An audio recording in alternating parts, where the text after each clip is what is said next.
ਸਤਿਗੁਰੂ ਸਤਿਪੁਰਖਾ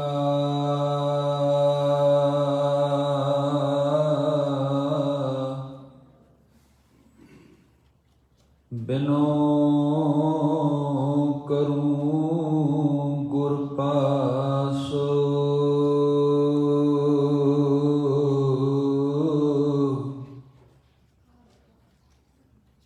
ਹਮ ਕੀਰੇ ਕਿਰਮਾ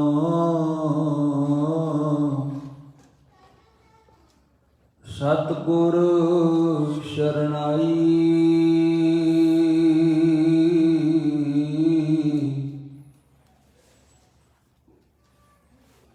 ਕੀਰੇ ਕਿਰਮਾ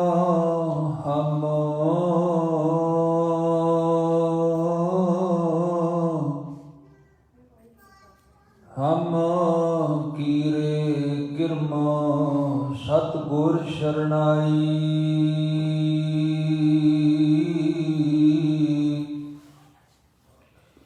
ਕਰ ਦਇਆ ਨਾਮ ਪ੍ਰਗਾਸੁ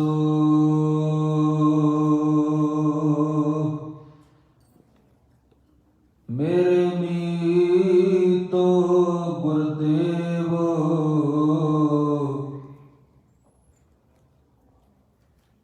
ਮੁਕੋ ਰਾਮ ਨਾਮ ਪ੍ਰਗਾਸੁ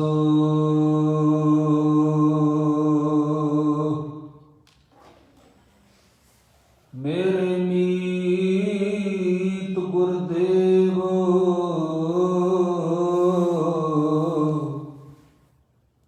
ਮੁਕੋ ਰਾਮ ਨਾਮ ਪ੍ਰਗਾਸੁ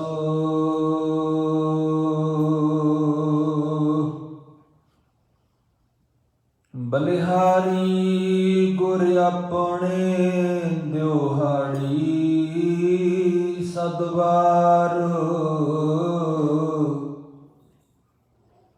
ਜਿਨ ਮਾਨਸ ਤੇ ਦੇਵਤੇ ਕੀਏ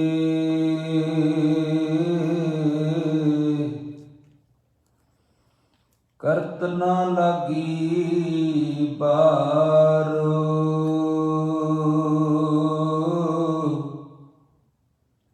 ਕਰਤ ਨਾ ਲਾਗੀ ਬਾਰ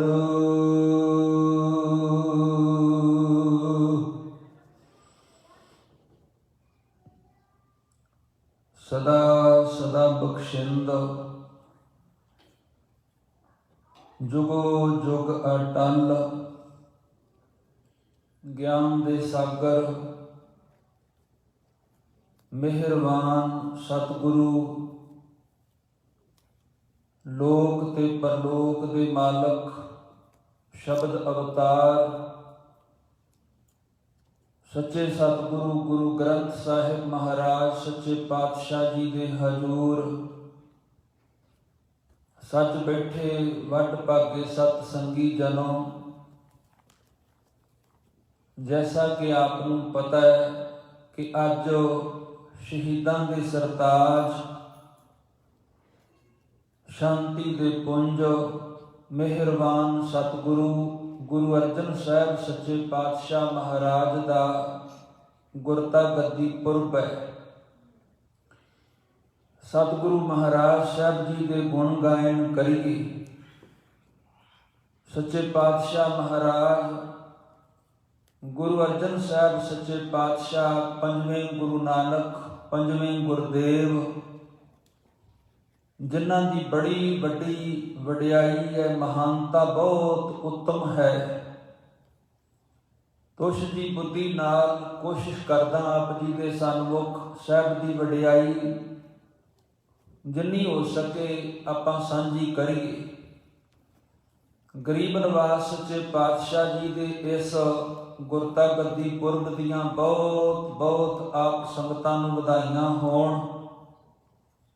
ਗੁਰੂ ਫਤਿਹ ਅਰਜ਼ ਕਰੋ ਜੀ, ਰਸਨਾ ਪਵਿੱਤਰ ਕਰੋ। ਆਖੋ ਗੱਜ ਕੇ ਵਾਹਿਗੁਰੂ ਜੀ ਕਾ ਖਾਲਸਾ ਵਾਹਿਗੁਰੂ ਜੀ ਕੀ ਫਤਿਹ। ਗੁਰੂ ਰਾਮਦਾਸ ਮਹਾਰਾਜ ਸੱਚੇ ਪਾਤਸ਼ਾਹ ਸੋਢੀ ਸੁਲਤਾਨ ਦੇ ਘਰ ਮਾਤ ਭਾਨੀ ਜੀ ਦੀ ਕੁੱਖੋਂ 1563 ਨੂੰ ਗੁਰੂ ਮਹਾਰਾਜ ਨਾਨਾ ਗੁਰੂ ਅਮਰਦਾਸ ਸੱਚੇ ਪਾਤਸ਼ਾਹ ਜੀ ਦੇ ਹਜ਼ੂਰ ਗੋਇੰਦਵਾਲ ਸਾਹਿਬ ਨਗਰ ਵਿਖੇ ਸੱਚੇ ਪਾਤਸ਼ਾਹ ਸ਼ਹੀਦਾਂ ਦੇ ਸਰਤਾਜ ਪੰਜਵੇਂ ਗੁਰਦੇਵ ਮਹਾਰਾਜ ਦਾ ਪ੍ਰਕਾਸ਼ ਹੋਇਆ। ਸਾਧ ਸੰਗਤ ਸੱਚੇ ਪਾਤਸ਼ਾਹ ਮਹਾਰਾਜ ਨੇ ਗੋਇੰਦਵਾਲ ਸਾਹਿਬ ਵੀ ਆਪਣੇ ਦੂਜੇ ਭਰਾਵਾਂ ਦੇ ਵਾਂਗ ਆਪਣਾ ਬਚਪਨ ਗੁਜ਼ਾਰਿਆ ਤੇ ਨਾਨਾ ਗੁਰੂ ਮਹਾਰਾਜ ਦੇ ਹਜ਼ੂਰ ਰਹਿ ਨੇ। ਸਤਿਗੁਰੂ ਸੱਚੇ ਪਾਤਸ਼ਾਹ ਮਹਾਰਾਜ ਬਚਪਨ ਦੇ ਵਿੱਚ ਸਾਨੂੰ ਕੁਝ ਸਾਖੀਆਂ ਲਿਖੀਆਂ ਨੇ ਇਤਿਹਾਸਕਾਰਾਂ ਨੇ।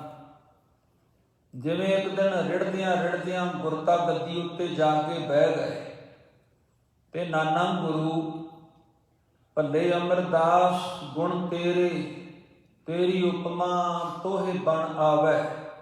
ਸੱਚੇ ਪਾਤਸ਼ਾਹ ਮਹਾਰਾਜ ਗੁਰੂ ਅਮਰਦਾਸ ਸਾਹਿਬ ਨੇ ਆਖਿਆ, ਪੁੱਤਰ ਅਜੇ ਵੇਲਾ ਨਹੀਂ ਆਇਆ। ਇਹਦਾ ਮਤਲਬ ਇਹ ਹੈ ਕਿ ਸੱਚੇ ਪਾਤਸ਼ਾਹ ਨੂੰ ਪਤਾ ਹੈ ਆਉਣ ਵਾਲੇ ਸਮੇਂ ਦੇ ਅੰਦਰ ਇਹਨਾਂ ਨੇ ਗੁਰਤਾ ਗੱਦੀ ਦੇ ਉੱਤੇ ਵਿਰਾਜਮਾਨ ਹੋਣਾ ਹੈ। ਫਿਰ ਸਾਧ ਸੰਗਤ ਇੱਕ ਦਿਨ ਤੇ ਕਹਿੰਦੇ ਨੇ ਇਹਨਾਂ ਤਰੁੱਠ ਪੈ ਮਹਾਰਾਜ ਜੀ। ਮੁਖ ਦੇ ਵਿੱਚੋਂ ਚੁੱਕ ਕੇ ਸੱਚੇ ਪਾਤਸ਼ਾਹ ਮਹਾਰਾਜ ਗੁਰੂ ਅਮਰਦਾਸ ਮਹਾਰਾਜ ਨੇ ਅਰਜਨ ਸਾਹਿਬ ਮਹਾਰਾਜ ਨੂੰ ਤੇ ਇਹ ਬਚਨ ਫਰਮਾਇਆ, ਦੋਹਿਤਾ ਬਾਣੀ ਕਾ ਬੋਹਿ ਥਾ। ਕਿਉਂਕਿ ਆਪ ਜੀ ਦੋਤੇ ਸਨ ਗੁਰੂ ਅਮਰਦਾਸ ਮਹਾਰਾਜ ਦੇ। ਦੋਹਿਤਾ ਬਾਣੀ ਕਾ ਬੋਹਿ ਥਾ।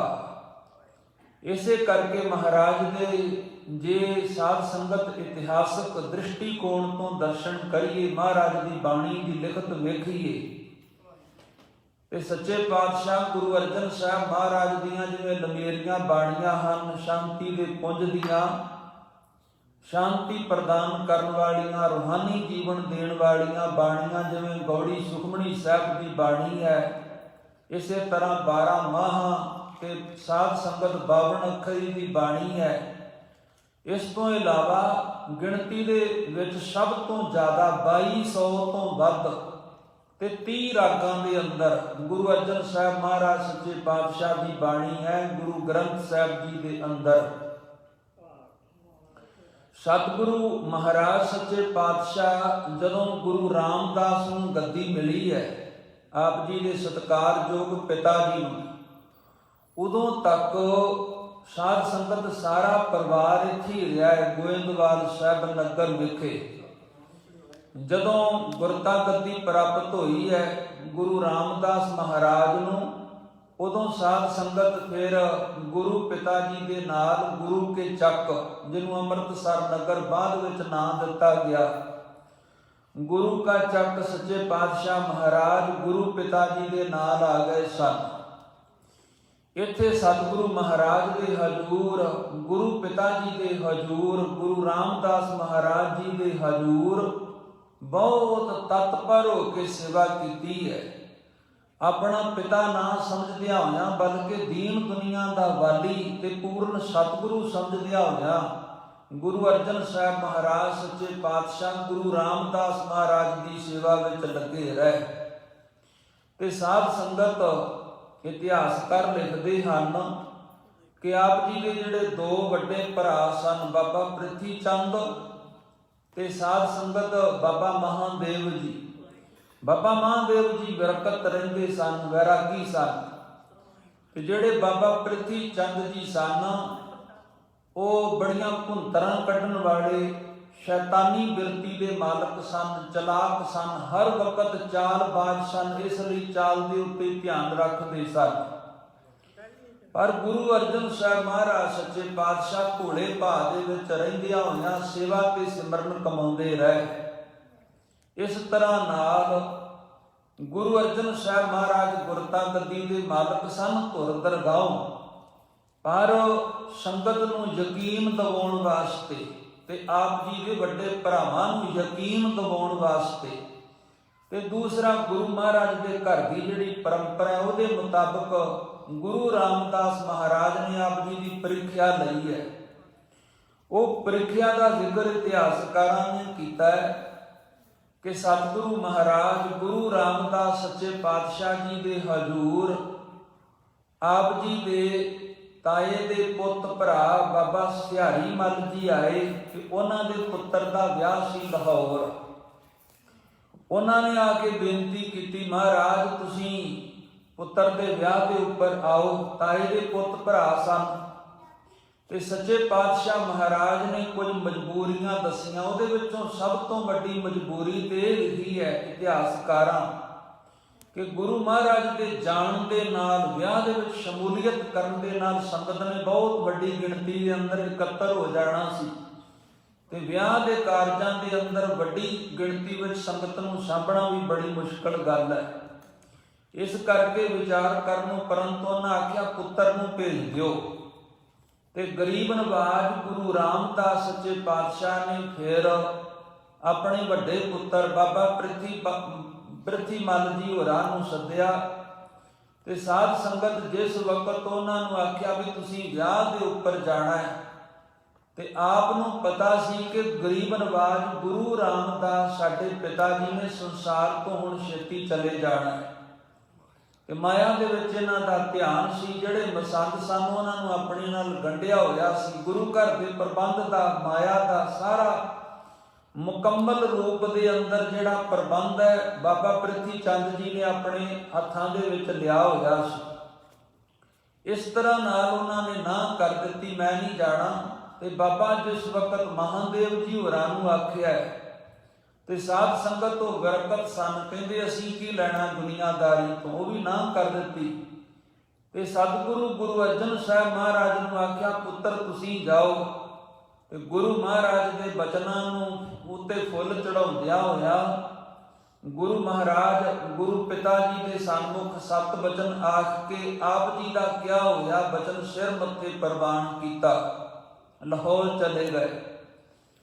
ਸਤਿਗੁਰੂ ਗੁਰੂ ਰਾਮਦਾਸ ਮਹਾਰਾਜ ਨੇ ਇਹ ਬਚਨ ਆਖਿਆ ਕਿ ਜਦੋਂ ਤੱਕ ਅਸੀਂ ਸੱਦਦੇ ਨਹੀਂ ਤੁਹਾਨੂੰ, ਜਦੋਂ ਤੱਕ ਅਸੀਂ ਬੁਲਾਉਂਦੇ ਨਹੀਂ, ਉਦੋਂ ਤੱਕ ਤੁਸੀਂ ਵਾਪਸ ਨਹੀਂ ਆਉਣਾ।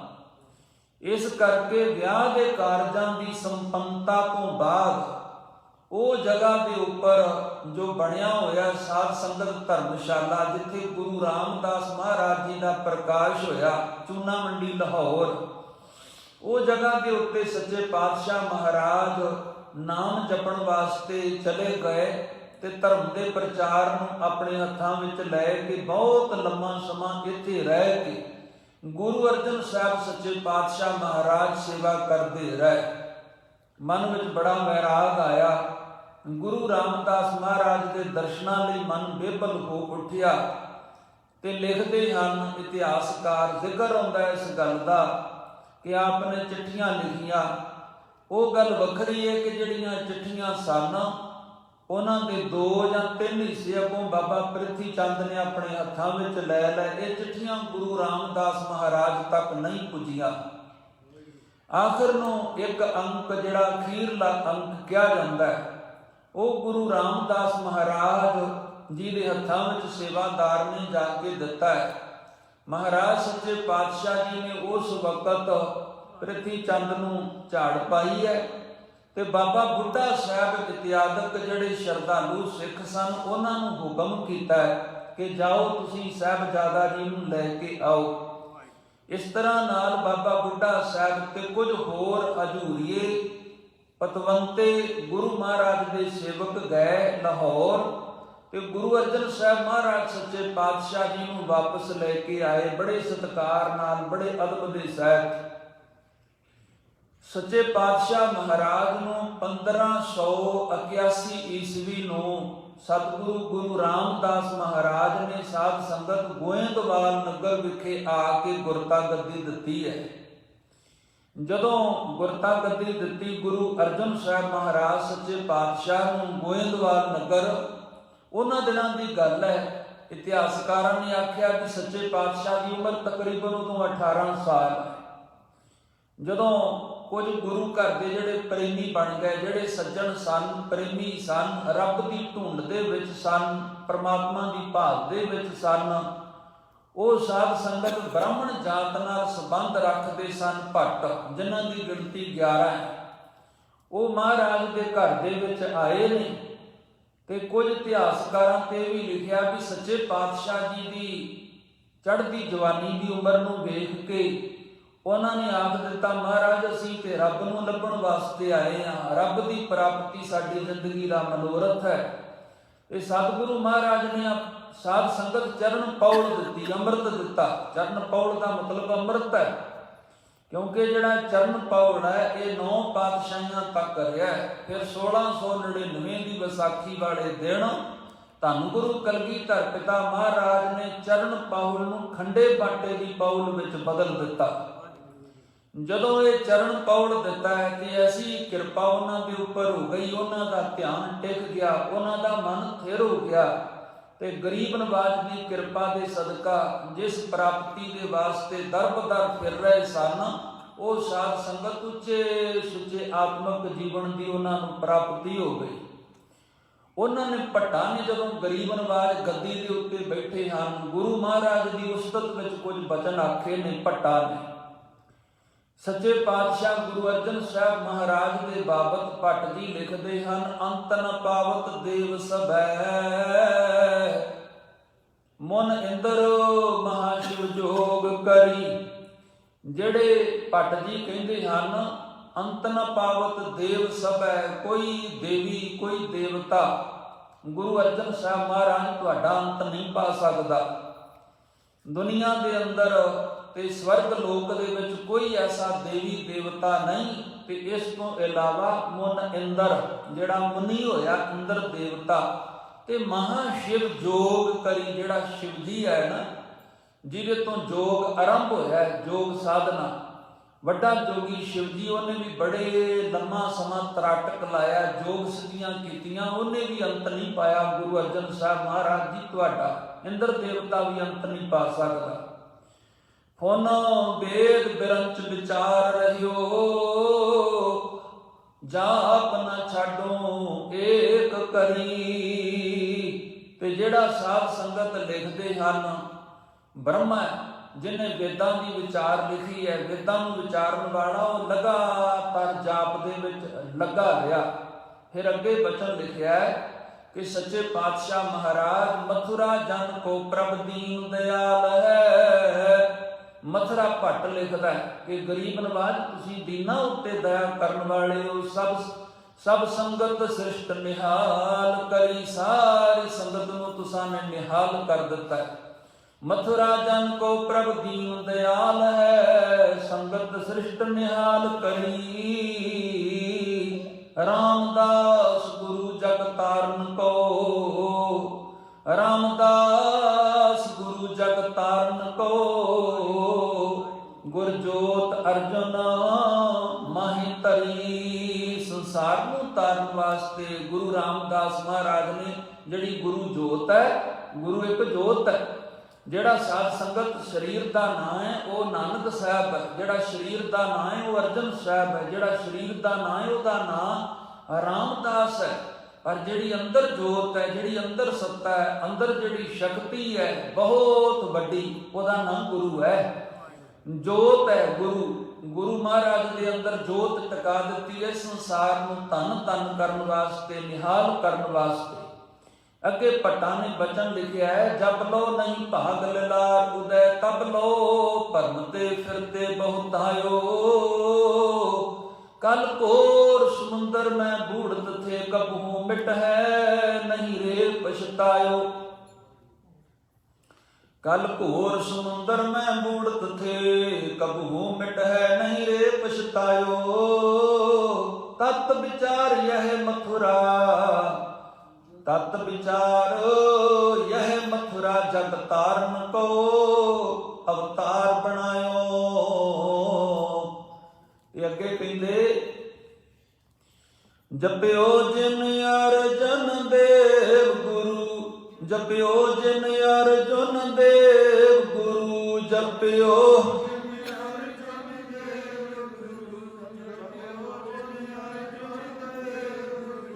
ਫਿਰ ਸੰਕਟ ਗਰਭ ਜੋਨ ਨਾ ਆਇਓ, ਜਪਿਓ ਜਿਨ ਅਰਜਨ ਦੇਵ ਗੁਰੂ, ਜਪਿਓ ਜਿਨ ਅਰਜਨ ਦੇਵ ਗੁਰੂ, ਜਪਿਓ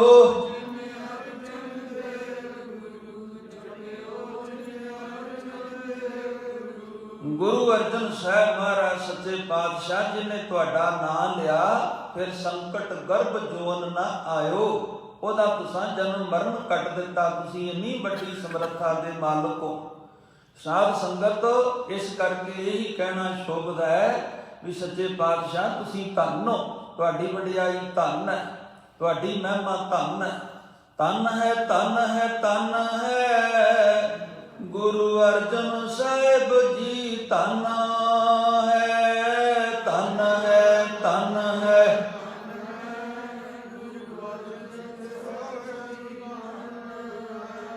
ਧੰਨ ਹੈ, ਧੰਨ ਹੈ, ਧੰਨ ਹੈ ਗੁਰੂ ਅਰਜਨ ਸਾਹਿਬ ਜੀ, ਧੰਨ ਹੈ, ਧੰਨ ਹੈ।